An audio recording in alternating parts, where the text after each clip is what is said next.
Y'all getting scared, ain't you? Be honest, y'all know y'all getting scared of crypto, man. This is Tickers and Tokens, guys. Leave a like and subscribe down there, and let's get right into it. We got a little video we're going to watch talking about crypto and why there's massive growing allocation to Bitcoin and crypto. CoinShares CSO says, let's go check it out.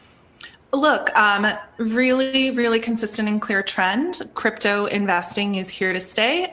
There's a phrase I really like that's look into my portfolio and gaze into my soul. And if we look at people's portfolios, what we're seeing, gold products, 20 billion in outflows over the last 2 quarters, crypto products, 7 billion in inflows over the last 2 That's insane, guys. So we're seeing a massive outflow of gold and a massive inflow into crypto. It's almost as if people really do believe that crypto is actually a better asset than gold. I know personally I do.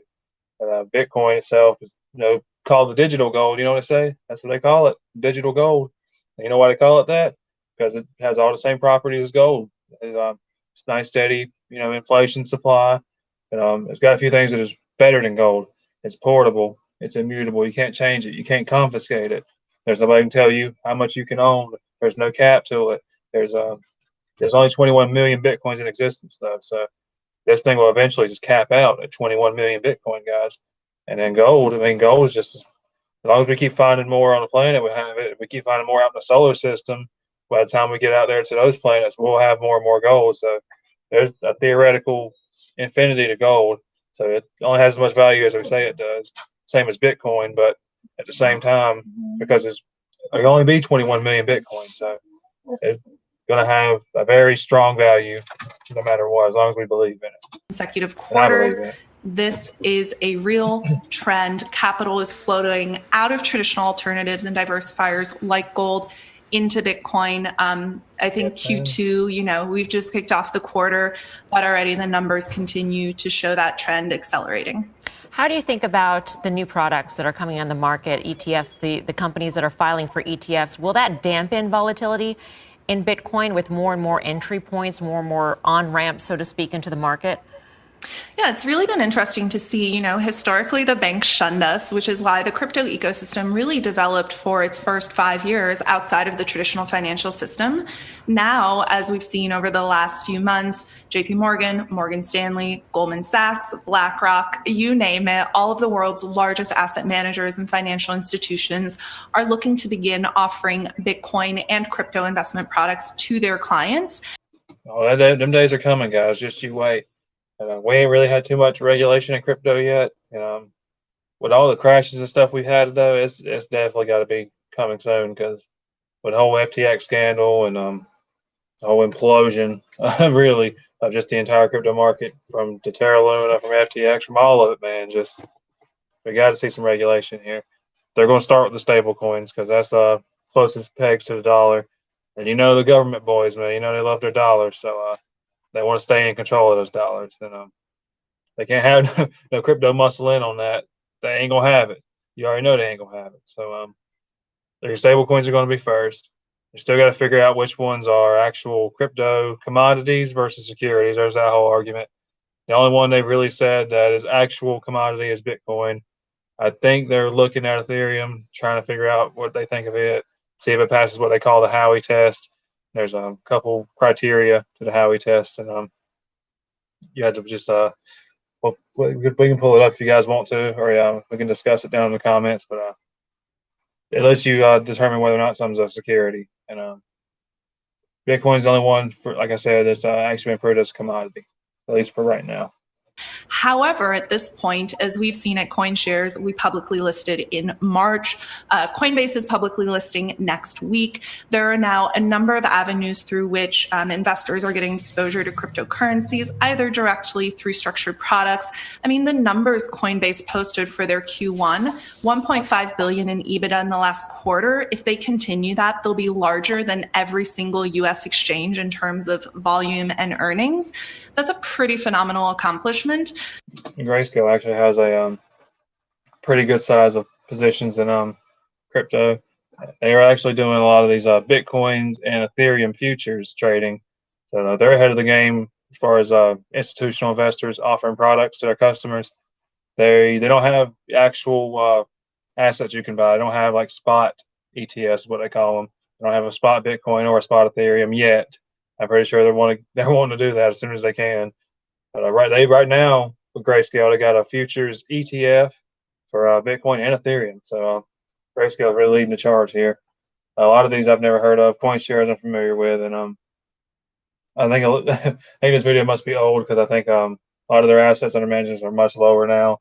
But I still think they can recover these prices if they just hold true, stick to their guns, and really believe in their crypto, like most of us do if you're in this space. So we'll just have to wait and see how they do it. So to me, it's sort of shocking that banks aren't moving more quickly. And it's a question to see, can traditional financial services catch up with crypto financial institutions? At CoinShares, we say probably not so fast and maybe not ever. We'll see. And I'll ask you a question to that point, and you may or may not be able to answer. But That's definitely old video. Look at that Bitcoin at 56,000. I would want to ask this woman the same thing right now, see if she still holds a lot of the same opinions. Obviously, Bitcoin is the biggest asset as far as crypto goes. I think it's secure, guys. It's not going nowhere. But I think that Bitcoin will be a game changer technology in the future. A lot of people are going to really adopt it and use it in place of old school storage assets like gold and silver, other precious metals, and we'll use it over cash. Storing cash in a bank or. It's just better. It's just a better technology, guys. I'm gonna keep it real with you. And it's not perfect. No, transactions are slow. It can be really clunky to use. But I think technology is evolving to where it'll be more useful over time. I know you can answer, Melton, just because of all the conversations we've had in the past. When investors are thinking about Coinbase and they've read the filing and they see that the volatility is going to be much tied to Bitcoin, they then ask themselves, why don't I put $1 into Bitcoin as opposed to $1 into a Coinbase, particularly when Bitcoin, the correlation? Because Coinbase, for one, is a stock. So it doesn't matter what Bitcoin necessarily does. It doesn't necessarily affect the stock price. If you know anything about how stocks move, they oftentimes move independently of their actual asset values. It's better to think of cryptos as like the actual asset themselves instead of, how do I explain it? Like you wouldn't you can buy a gold company, nothing wrong with that. But you would rather own the actual gold if you're going to go do that. It's the same with crypto. If you want to get into crypto, the best thing to do is to actually own the asset itself, not the manager of the asset, because you're going to get more out of the actual technology itself. You know what I'm saying? It's just better. Between Bitcoin and a lot of other altcoins are so high at this point. It's really a bet on Bitcoin at this point in time. What do you think? Yeah, absolutely. Look, one trend we track closely in the industry, cryptocurrency is now over $2 trillion market in aggregate. Of that, Bitcoin is still 55%. Ethereum is about 12%. So as you alluded to, a lot of things in the crypto space have a beta of 1 to Bitcoin, right? They're closely correlated. And one of the key questions in terms of exposure is when you're buying a crypto equity, right, exposure to a company, are you really buying exposure to the underlying asset? What's been interesting to observe as crypto companies get more integrated into the normal financial services sector is some of that volatility is going away because some of these offerings are not. The volatility has been going down, guys, and you're starting to see Bitcoin especially, but most cryptos as well, most other ones, they're really starting to correlate with the not only the S&P, but really start to correlate a lot with the NASDAQ. Like crypto is almost behaving like a big tech stock now. It almost feels like another big tech company. Not always directly tied to revenues and to prices. They're really tied to transaction volumes or increased activity in the cryptosphere. So I think over time that relationship will continue to decline. And Bitcoin's volatility, in our view, is part of the price of opportunity. I continue to believe allocating to both the assets themselves as well as some of the companies emerging in the space will continue to be an attractive value proposition. And over time, those two probably will begin to diverge more. But we're still in the early innings, and there is, as you noted, still a high degree. Oh, yeah, this is still early emerging technology, guys. Don't ever forget that. This is like being in the internet in like the late 90s, early 2000s. And we're going through our own little .com bubble with crypto right now. But if you remember anything about the .com bubble, you've seen a lot of the greatest assets really come out and make it pretty strong, like your Google, your Amazon, Apple, Microsoft. But back then, those companies got hit 80, 70, 80, 90%. You know what I'm saying? But give them a decade or two, man, they're dominating the world now. I see the same thing happening with crypto, guys. If you really have that long-term mindset about it, if you're willing to hold these assets for 10, 15, 20 years, you're going to see outlandish returns. They're going to well, truly and beyond surpass the stock market. And I'm going to make a bold prediction for you right now. I think Bitcoin will actually end up being, if not a part of the S&P, it'll actually be a more valuable asset than even the S&P. So something to keep in mind, something to really pay attention to. It's going to change the world, guys. You want to be a part of it in some kind of way. And I'd hate for anybody to miss out on this technology. Correlation. I'm glad that you mentioned the volatility in Bitcoin and the opportunity there, because one bank that shunned Bitcoin early on, JP Morgan, they actually have an analyst now that follows cryptocurrency. And that analyst basically said that once the volatility of Bitcoin reaches to the volatility of gold approximately, that's when institutions won't be scared to get in. But at that point, in a day, in a world in which Bitcoin and gold have the same volatility, Melton, are And when I had the same volatility is when they're going to have the same market cap. So gold is sitting at like what, a 10 trillion market cap, I believe. Bitcoin at the moment is sitting at like about 500 billion. So keep in mind, guys, just that alone is like a 20x from where Bitcoin is right now. And I believe it's sitting at 16, 17,000. So you can see this thing get up to like 400,000 for it to hit that volatility of gold. It's going to hit a similar market cap. It'd be as established. But the thing about it is, this thing, it's not like gold where you have to. It's only in certain locations. Only certain people can access it. This is portable, guys.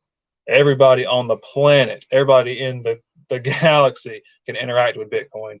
It's way more portable, way more digitized. It can move around easily. You can move around a trillion Bitcoin faster, and actually a trillion Bitcoin, but you get on point. You can move around a million Bitcoin faster than you can move around a million pounds of gold. And it'll take seconds. With a million pounds of gold, it will take at least a couple weeks, maybe a couple months. So, I mean, let's just be real here, guys. Bitcoin's just better. It is. It's just better. the best days of Bitcoin behind it? I actually think that's not the case. One of the things I think is so interesting is when people analogize Bitcoin to gold, calling it digital gold. That's been a popular and persistent narrative, but I'd really like to kill that narrative. Bitcoin is not digital gold. Gold is a shiny rock. Bitcoin is not a shiny rock. And I say that in the bluntest way possible. Bitcoin is not only an asset, but it's a building block for a new type of financial infrastructure that's global in nature, can bring a lot of liquidity and connectivity to markets. We're seeing this with the tremendous explosion of activity in the decentralized finance space. And so I think it's fundamentally different than gold. Bitcoin's potential, in my view, is much greater than gold's $9 trillion market cap. So I don't want to constrain Bitcoin to the gold narrative. They're two very different things. Selling out is one of the best things that I would agree with that, honestly. Just, a lot of people like to make the arguments of this whole storage of value thing.